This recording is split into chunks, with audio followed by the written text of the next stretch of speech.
Zach, congratulations on the result the other night. Approaching this game, how are you wanting to approach this? Are you hoping you might have a chance to qualify for the World Cup tomorrow? Yes, of course. We hope to qualify for the World Cup tomorrow. But all we're focusing on is getting 3 points tomorrow. Yeah, it's mandatory at home. Next will be Jeff Carlisle from ESPN FC. Thanks, Michael. Hi, Zach. Obviously, at club level, you're not able to play every week. In those moments, how do you maintain your rhythm? How do you maintain your sharpness, even if you're not getting onto the field for club matches? Yeah, I just approach training as best as I can with a strong mentality to get better each and every day, and to learn from my coaches and to get pushed by my teammates at City, and to push Eddie to make him better, which will in turn make me better. Okay, thanks. Next will be Sam Stejskal from The Athletic. Thank you, Michael. Zach, hope you're doing well. I'm curious how you're feeling ahead of tomorrow.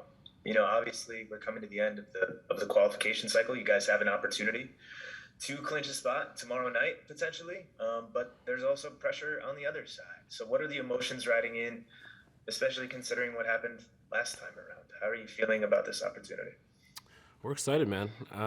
We're in a good spot. We're just trying to live in the moment, trying to enjoy each other's company, and trying to get better and continue to grow this culture on and off the field that Greg and his coaching staff have created and us players have created, and just trying to enjoy the moment.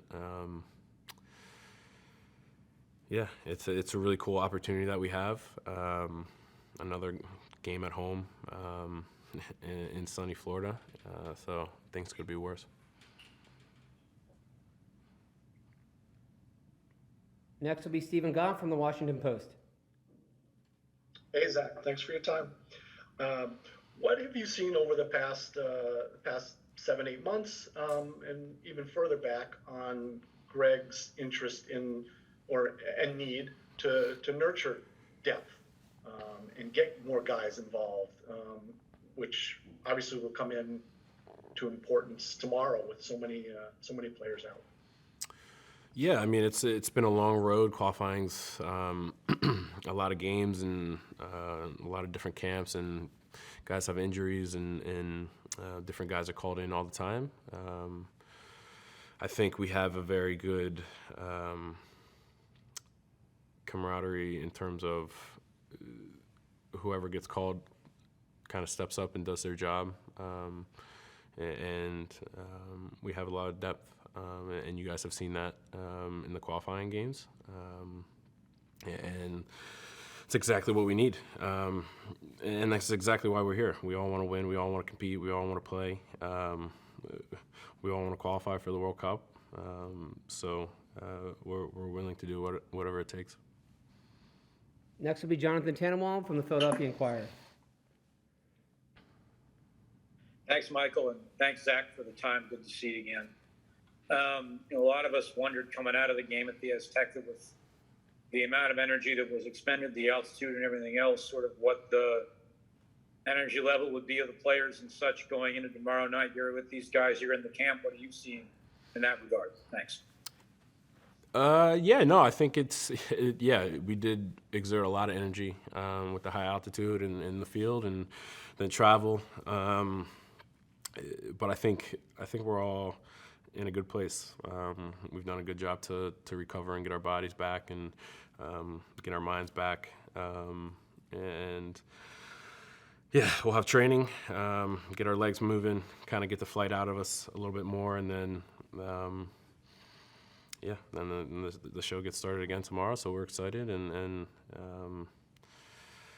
we just know this opportunity that we have is really special, and we're all here for a reason, and we're not taking it for granted, and we're just trying to live in the moment and enjoy it all, and just to try and enjoy this special moment.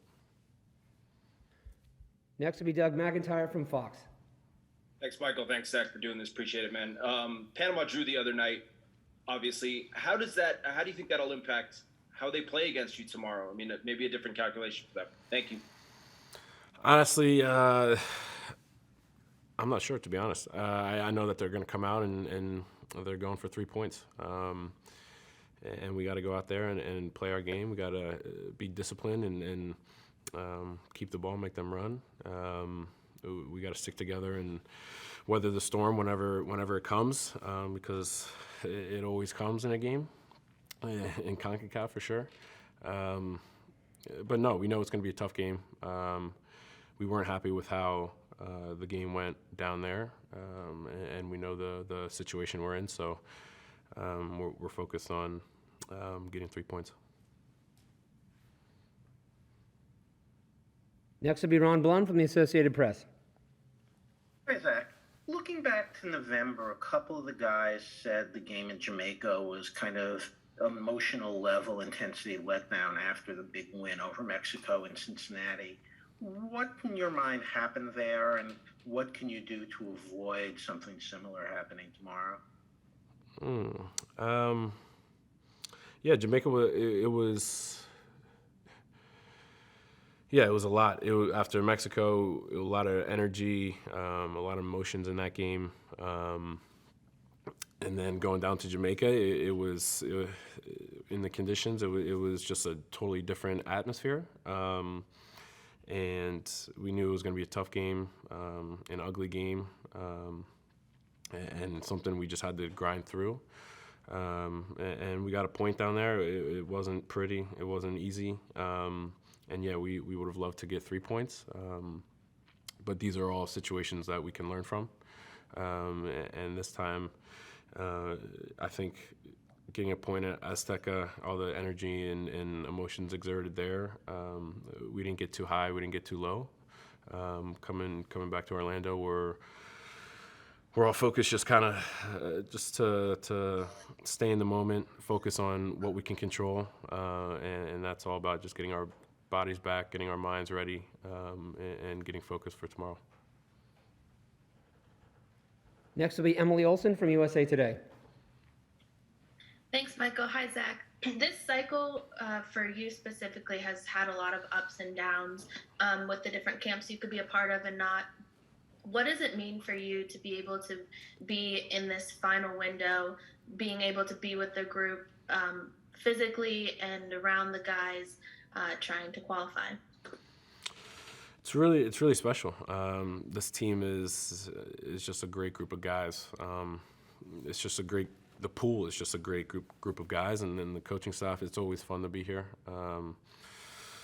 It feels like a family, a brotherhood, and it's just special, especially with these 2 games left and the situation we're in.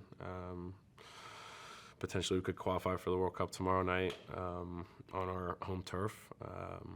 That's pretty special and really exciting. And we just can't focus on that. We just have to focus on our game plan and competing for one another. And as long as we go out there, fight, stick to the game plan, and focus on the details, that should put us in a good seat to be successful. Next will be Paul Tenorio. Thanks, Michael. That kind of on that note, that idea of you guys are potentially 1 win away from the World Cup. When this group came in together, you guys had the task of getting back to the World Cup and trying to follow what happened in 2017. I wonder, what it feels like for you as a group to be this close now after this long journey, and whether you've looked back or can look back at kind of the moments of growth for this group along the way. First starting under Greg, the Gold Cup, the Nations League, even through qualifying. How have you seen this group come together, and what does it feel like mentally to be this close to accomplishing that goal? Thank you. Yeah, we've definitely grown. Over the past couple of years, and qualifying in CONCACAF is tough. It's ugly soccer games. It's a dogfight each game. with the conditions, with the weather, and all sorts of stuff. So we've definitely seen a lot of growth and maturity individually, and then as a team, collectively, which has been really cool. And we're very close to our goal, but we can't get ahead of ourselves. We got to continue to stay in the moment, like I said, and focus on the details that have gotten us to this point, and that's all we can do right now. That music in the background was from Anthony Robinson. We'll take a couple more questions. That's a fine. We'll go to Megan Swanek. Hey, Zach, hope you're doing well. I'm wondering if you could talk a bit about what playing at Estadio Azteca was like for you atmosphere-wise. Did the atmosphere live up to the hype that we always hear about how intimidating it is fan-wise? And I'm also wondering if you could talk about the U.S. fans and whether you could hear them cheering and how that might have impacted you. Yeah, so what were there, 40,000 fans? So a little less than half capacity. It was a strange atmosphere. For me, it's tough because you're playing and you're sometimes you hear chants in here and there and that, but I'm trying to communicate to my back line and stay focused in the game. And I heard one or two Mexico chants. I heard our fans. They're always spectacular and passionate, and we need that. We need that energy because it definitely gives us energy and motivation to when we're tired and maybe sometimes weathering the storm. But I think obviously with half capacity, it's tough to get the full experience.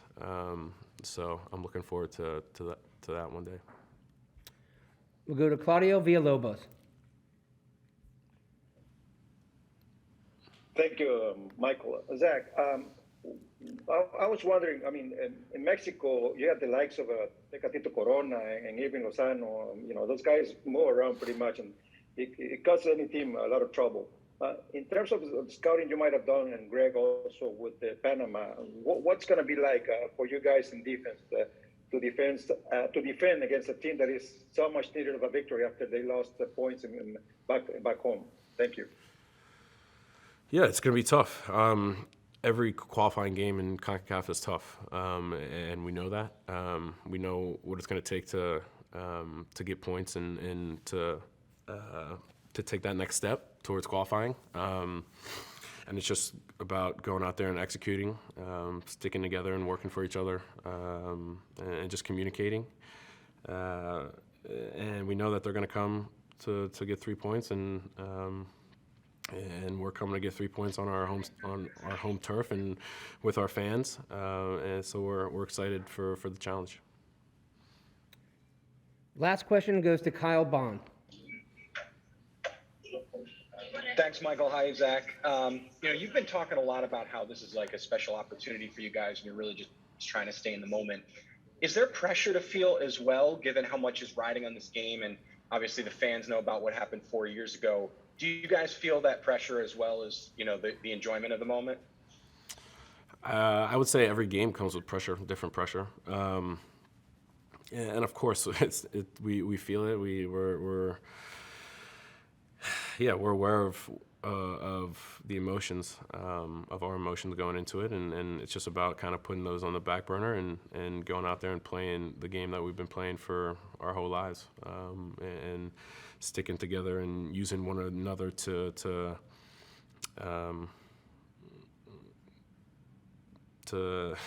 I hate that I'm saying it again, but to stay in the moment and to focus on our game plan and to execute as well as we can.